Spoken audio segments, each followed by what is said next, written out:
بسم اللہ الرحمن الرحیم۔ ایک شرعی مسئلہ ہے کہ آیا جس شرٹ پر کپڑے پر کوئی پولو کی تصویر لگی ہو، لوگو جس طرح لگا ہوتا ہے، آیا اس میں نماز پڑھنا جائز ہے کہ نہیں؟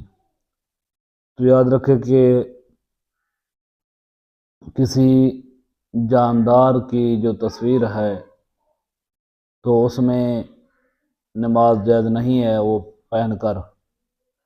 ہاں، اگر اس کی تصویر کو کاٹ دیا جائے چہرے کو، یا جو ہے نا اس کو چھپا لیا جائے تو پھر نماز جائز ہے۔ لیکن اگر کوئی جھنڈا ہے، کوئی پرچم ہے، کوئی بھی ہے جو غیر ذی روح ہے تو اس کی تصویر میں کوئی حرج نہیں ہے۔